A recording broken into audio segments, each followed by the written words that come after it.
our final piece today, which is a report that you sent over and just went, lots of stats in here. But as it was the essential return to office stats and trends for the USA, I thought this is a topic you're going to want to talk about. So I had a look through it, and it basically says that despite all of the headlines and all the RTO mandates, the data tells a more nuanced story in that only 27% of companies have returned to a fully in-person model, while 67% continue to offer some form of hybrid flexibility. Remote work levels have barely shifted since their 2024 peak. So a few key data points relevant for you are 64% of US employees would prefer remote or hybrid over full-time office working. 64% would quit or start job hunting if that flexibility was taken away. High performers are the most at risk of leaving. So there are 16% more likely to have low intent to stay if there is an RTO mandate. 80% of companies have already reported losing talent because of their return to office. 25% of executives and 18% of HR workers admit that they hoped some employees would voluntarily leave because of an RTO, effectively using that mandate as passive layoffs. 74% of HR professionals say RTO mandates have led to leadership conflicts. Required office time has increased by 12%, but actual attendance has only increased by about 1 to 3%, meaning that mandates are being ignored. 76% of companies report greater employee retention by allowing remote work. 78 say it improves engagement, probably gets it to about 10% because it's not anywhere else. The top reasons companies give for RTO are collaboration, productivity and communication, but their research on whether office working actually delivers those benefits remains pretty mixed. And then the final stat is that 88% of remote workers say they go out of their way to look busy, which is what you were talking about earlier. So, thoughts on your favourite topic of return to office? This goes great to our earlier conversation. I'm going to scroll to find this data point, make sure that I have it right, because it was right at the very beginning.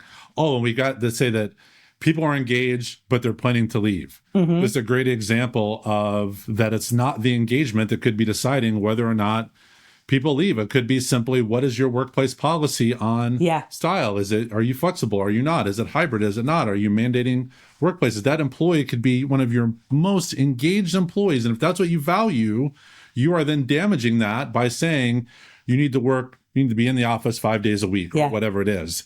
And it's interesting to me that in spite of all these stats, which I applaud them for saying that only 27% of companies have returned fully in person. So that just shows that the ones that are doing it are getting a lot more noise out there around it, that it's not the realistic view of a lot of workplaces out there.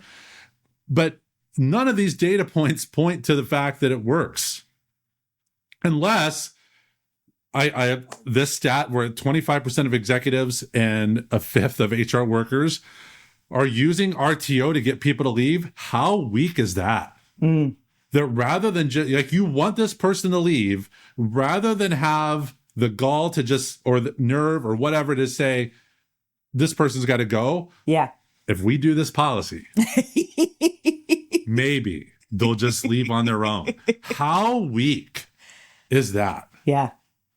And also, what kind of culture is that? I mean, I don't think anybody would want to work in that sort of culture anyway. But to the point about the data and what it means, all I could think about then was open plan offices, because open plan offices don't work. And yet everyone did those for years and years and years, even though all of the data pointed to the fact this is not a good idea, it's never going to work. And they still did it. And that's how people worked for a really long time. So it's almost like the data doesn't help anybody make any decisions. It's almost, to your point several episodes ago, of this is about your lease. This is about a financial reason. This has nothing to do with collaboration or communication or productivity. It's about the financial investment in that building that you want people to come back to. I do still think hybrid is the way forward. And I think that's basically what this is saying, in that it's only really about a third that are going back for that fully in person. The majority are doing the hybrid. The issue that probably wasn't talked about much in this report that I see from friends, clients, all sorts, is the hybrid policies coming in, but that includes an RTO mandate. So even though it's saying you need to be in the office 3 days a week, that's being enforced. That's like, we haven't seen you tap in this week. So, you're in trouble. And that's that's a bigger risk, because this is almost implying that if you're doing hybrid, people are fine. They're having the time of their lives. Like, this is all good. Whereas I think the reality is hybrid comes with some of these constraints that I don't think that messy middle is necessarily being looked at in enough detail about the impact that's having. Well, I think work comes with all kinds of constraints by the nature of it. But I think the challenge I would put to leaders out there who are setting up a hybrid work policy, but really wanted 5 days a week. Let's say that's what you really wanted, but you're actually pretty emotionally intelligent. You didn't want to lose engagement. You wanted your best people to stick around. You weren't doing this to try to get your people to leave. Like, there's actually, like, you want people there, but like, it's not best for everyone. So let's do hybrid. Imagine if you created a workplace where people wanted to come in 5 days a week. Yeah. That should be the goal. Like, create that environment, create that culture where people want to come in.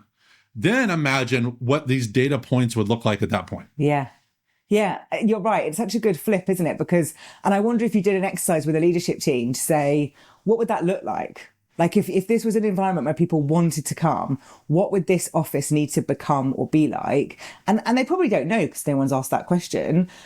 And I'm not sure that employees would know either. Do you know what I mean? It's a bit like the Henry Ford example of when you say to people what they want, they'd say a faster horse. They wouldn't have said a car. Like, I don't know that people know what they want, but I would imagine there's some element of, cleanliness, tech that works, a decent environment that's not, broken chairs, all those sorts of things that I just think we've accepted a bit of sloppiness sometimes, I think, in places that, when you're at home and you've got those comforts, why would you then want to go somewhere else? So that's a really great question. And I think that is one that's going to stay with me in terms of what would this workplace need to look like if people wanted to come to it, this office? What would it look like? I was going to zip it, but then you brought up one of my least favorite quotes of all time, which is the Henry Ford. Oh, okay. thing. Yeah. Man, I hate that quote so much. I mean, it serves a purpose. I don't adore it, but it's not on my wall. Here's why I don't like that quote. It's assuming that people aren't creative, that they would have just wanted what they had, but just a little bit better. Imagine what this world would be like if we hadn't had cars the way they're built now. Like, we wouldn't have all this crazy pollution and all this other nonsense going on. Like, maybe they just said, hey, you know what, instead of a faster horse, let's build an airplane. Like, we don't know. So anyway, that's why I don't like that quote, because it's saying the people's simplistic thoughts. Yes. But I do think the point you raised about asking people, I think asking the leadership team, if they don't know, that says a lot. If they don't know, what would it take to bring people in? But let's say they did have some ideas, but let's then go to your employees, because in a lot of industries, there's not an option to not come in. If you're in manufacturing, you're in 5 days a week. If you're in healthcare, you're in 5 days a week. Retail, whatever, you're in there. What would it be? I would love to know from employees.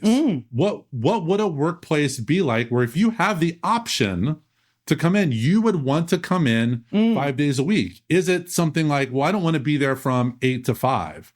I want to come in from 10 to 3, 5 days a week. I want to make sure that I'm home for my kids get off the bus. Like, whatever that is, like, what if the 5 days a week isn't 9 hours a day? Like, it would be a really interesting conversation to have with an employee group. And I reckon, as I'm thinking about what would I need, thinking about when I used to work in an office, it's a chauffeur-driven car that's going to take me from my front door to the, and that you can't, like, that's not within the gift of the company necessarily, but actually that would be much nicer than having to, have to figure out the commute or stuff like that, or a helicopter actually, because you don't have to deal with the traffic. Like, I mean, you could go really extreme with it, but I think what's the friction that's stopping it that would make it a more enjoyable experience? And I wonder if some of it is that infrastructure that's around it that is part of the challenge. But you've nailed it, Jenni.